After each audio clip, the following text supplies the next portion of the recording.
Case sir ముఖ్యంగా పరకామణి వివాదం ఇప్పుడు సతీష్ గారి మృతి చుట్టే తిరుగుతున్న పరిస్థితి, అసలు ఏం చెప్తారు సార్? Thank you sir.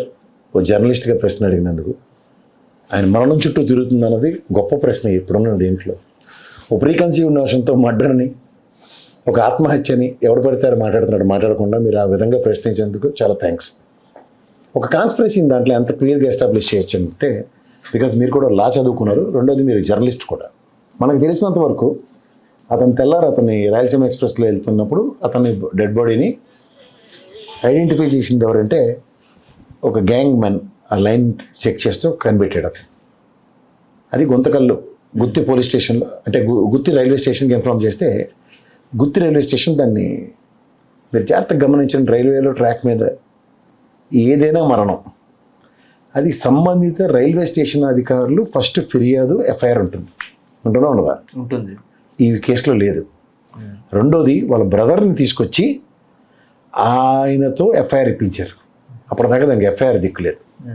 మూడోది ఒక నెరేటివ్స్ ఏమని చెప్తున్నారంటే అతని గొడ్డలతో నరికారని చెప్తున్నారు. చాలా గమనించండి మీరు. ఆయన తిరుపతి దాకా ట్రైన్ వెళ్ళింది గుత్తికాడి నుంచి, రాయలసీమ కోమలి గుత్తి దాకా వెళ్ళింది రాయలసీమ ఎక్స్ప్రెస్. తిరుపతి దాకా పైపెచ్చు ఒక టీటీ అతను టికెట్ చెక్ చేసే ఉంటాడు. ఎక్కిన తర్వాత 29 నిమిషాలు అంత ప్రయాణం జరిగింది. 29 నెంబర్ బెర్త్, 23 నిమిషాలు 29 నెంబర్ బెర్త్. ఒక బెర్త్లోంచి బయటికి వెళ్ళినోడు, ఇప్పుడు ఉదాహరణకి సాధారణంగా బెర్త్ ఖాళీ ఉంటే టీటీకి రాసి ఇచ్చేస్తారు కదా ఎవడో ఒకడికి. అవును, రాసిస్తాడు. పోనీ జరగలేదు అనుకుందాం. అది తోటి ప్రయాణికుడు ఇప్పటిదాకా ఉన్నోడు ఇప్పటి నుంచి కనబడలేదనే విషయం పైపెచ్చు. అది సెకండ్ ఏసీ ఏదో అనుకుంటా compartment, third AC whatever. RPF పోలీసులు తిరుగుతూ ఉంటారు కదా కానిస్టేబుల్. ఇతను హట్టకట్ట పోలీస్ ఆఫీసర్. ఉదాహరణకి ఇతని మీద మర్డర్ అటెంప్ట్ చేస్తే పక్కన కూడా వాళ్ళు పడేస్తారు అనుకోండి, అది స్టేషన్ పరివ్యూలోనో లేకపోతే కంపార్ట్మెంట్లోనో ఎప్పుడూ చూడకుండా ఉంటాడా? ఆశ్చర్యకరమైన విషయం ఏంటంటే నిన్న 3 బొమ్మలు, దానికన్నా ముందు ఒక బొమ్మ ఒక ఐజీ గారి స్థాయిలోనూ డిఎస్పీ గారి స్థాయిలోనూ పర్యవేక్షణ జరుగుతుంది ఎస్పీ గారి ఆధ్వర్యంలో. Scene reconstructions. Sir there will be lot of chances. అది పడిన విధానంలో ఏ రాయో గట్టిగా షార్ప్ స్టోన్ మీద పడవచ్చు, లేదంటే ఎవడైనా వీళ్ళు చెప్పిన ప్రకారం నరకొచ్చు. ఇందులో మీరు ఎఫ్ఐఆర్ రిపోర్ట్ అన్నది స్టేషన్ పరంగా రాకపోవడం ఒకటైతే, రెండోది వాళ్ళ భార్య ఫోన్ విషయంలో ఇప్పటికి కూడా అంబిగ్యూటీ నడుస్తుంది. ఆయన ఫోన్ దొరకట్లేదని వాళ్ళ భార్యతో ఎవరినో మాట్లాడించట్లేదు. ఇది ఒకసారి మోడస్ ఆఫ్ ఆపరెండాకి వెనక్కి వెళ్తాం. మీడియా ట్రైలర్ దగ్గర వివేకానంద రెడ్డి గారి మర్డర్ విషయంలో ఈ రోజు దాకా వాళ్ళ భార్య బయటకు వచ్చి మాట్లాడింది ఒకటి చెప్పండి.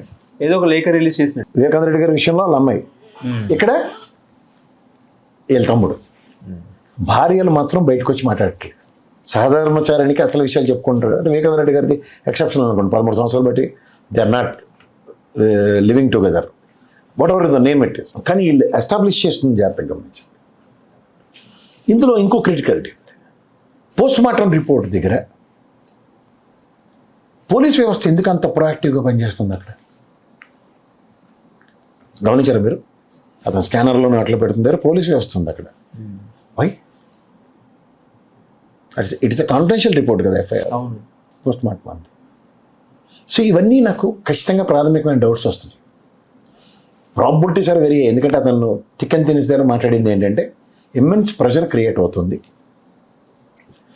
ఇందులోకి ఒకసారి పరకామణి కేసు పూర్వపరాలకు వెళ్దాం. ఈ ఏవిఎస్ఓ సతీష్ గారు ఆత్మకి ఎలాగైనా శాంతి చేకూరాలి, కుటుంబానికి మనోధైర్యం ఇవ్వాలి. పరకామణి కేసులో మీరు ఒకసారి ఆ తిరుపతి విజువల్స్ ఉంటే చూడండి, వేయించండి. ఒక లుంగి లోపల ఒక అండర్వేర్ ఏదో వేసుకుంటాడు, కట్ బనీని వేసుకుని వెళ్ళాలి, ఫుల్ బనీని నాట్ అలౌడ్. పైపించి లెక్క పెడుతున్న వాళ్ళ మధ్యలో డిస్టెన్స్ చూడండి ఒకసారి, హార్డ్లీ 10 సెంటీమీటర్స్ ఎంత ఉంటాయి, ముడుగులు తగులుతూనే ఉంటాయి ఇంచుమించుగా. వర్స్ట్ కేస్ సినారియోలో దొంగతనం అన్నది హైపోథెటికల్గా ఆ $74,000 విలువైన డాలర్లు దొంగతనం జరిగింది. ఇది పట్టుకుంది ఏవిఎస్ఓ సతీష్ గారు.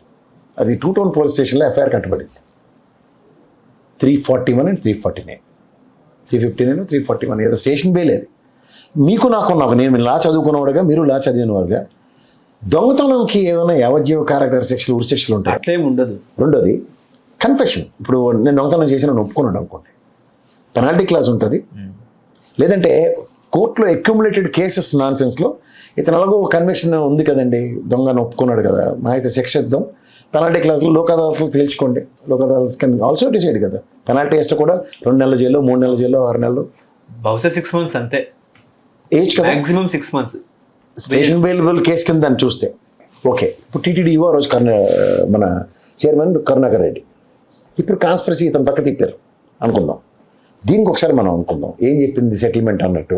సెటిల్మెంట్ అన్నారు కదా, ఆయనకు సంబంధించిన ఆస్తులు తిరుమల తిరుపతి దేవస్థానానికి రాసిస్తాడు. అది 14 కోట్లు, 1.4 కోట్లు ఎక్స్ అమౌంట్. అది that is nothing to do with it. సొమ్ము రికవరీ అయింది దొంగతనంలో. సొమ్ము రికవరీ అన్న ప్రాబిలిటీస్ అన్నప్పుడు లోక్ అదాలత్లో సెటిల్మెంట్ కాకుండా పోలీస్ వ్యవస్థ ఏం చేస్తుంది? ఇంకోటి, కోర్టు డైరెక్షన్లో లోక్ అదాలత్కి వెళ్తుందా, లోక్ అదాలత్లో సొంత పెత్తనాలు ఎలగబెట్టుకుని వెళ్ళొచ్చా? This already in the court of law. Lok అదాలత్కి పర్యవేక్షణ ఎవరిస్తారు? కోర్టు. ప్యారల్గా లోక్ అదాలత్ అనేది ఒక న్యాయపరమైన వ్యవస్థే కదా. వ్యవస్థ తీసుకున్న నిర్ణయం, వ్యవస్థ తీసుకున్న సంబంధం అంశాలని వీళ్ళు ఏ విధంగా ప్రతిస్పందించి దానికి నెరేటివ్స్ ఇస్తున్నారో ఒకసారి చెప్పానండి. Why it is happening like that? So ఇవన్నీ క్రానికల్ ఆర్డర్లో పెట్టి ఎన్ని క్వశ్చన్స్ ఉన్నాయో చూడండి. అతను ఏం చెప్పాడు? తీవ్ర ఒత్తిడికి గురవుతున్నాం.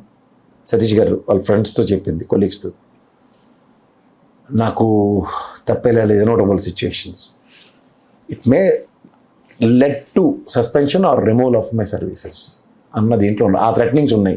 If I want convict as an approver.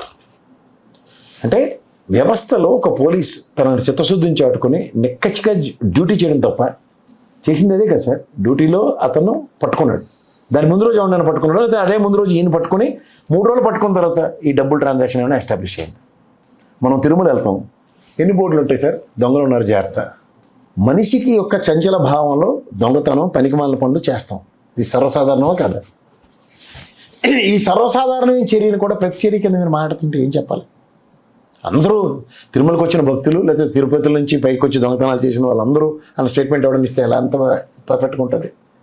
మా అయితే లైన్లో ఒక క్యాబిన్లో ఉన్నవాడికి ఒకడికి దొంగతనం జరిగితే గ్రేట్, అవును కదా? ఆ రోజు మొత్తం మీద 4-5 దొంగతనాలు జరిగితే దగ్గర 1,00,000 మంది భక్తులు అక్కడ ఉన్న దగ్గర దొంగలకి నిలయం అని ఏదో స్టేట్మెంట్ ఇచ్చాను అనుకోండి, ఎంత అసభ్యకరంగా ఉంటుంది. హిందూ హెడ్ క్వార్టర్స్ అది. అలాగే వ్యవస్థలో ఒక మైన్యూట్ పర్సంటేజ్ ఆఫ్ పీపుల్ చేసే కోతి పనులు పట్టుకోవడానికి ఉన్న వ్యవస్థే పోలీస్ వ్యవస్థ. ఆ పోలీస్ వ్యవస్థ తన డ్యూటీ సక్రమంగా నిర్వర్తిస్తే, ఇక్కడ దీంట్లో ఇతని మీద ప్రెషర్ పెడుతుంది ఎవరు? SIT officers. ఆర్ఎంట్ they police officers? ప్రధానంగా ఆయన ఆత్మహత్య అనుకుందాం, ఆయన ఈ ప్రెషర్కి ఈల్డ్ అవ్వక చనిపోయాడు అనుకుందాం, బ్లేమ్ ఎవరు తీసుకోవాలి? తోటి పోలీస్ ఆఫీసర్స్ కదా. లేదా మర్డర్ అయింది అంటే రైల్వే పోలీస్ డిపార్ట్మెంట్ లోపల ఉన్న కానిస్టేబుల్ వాళ్ళందరూ బ్లేమ్ తీసుకోవాలి కదా.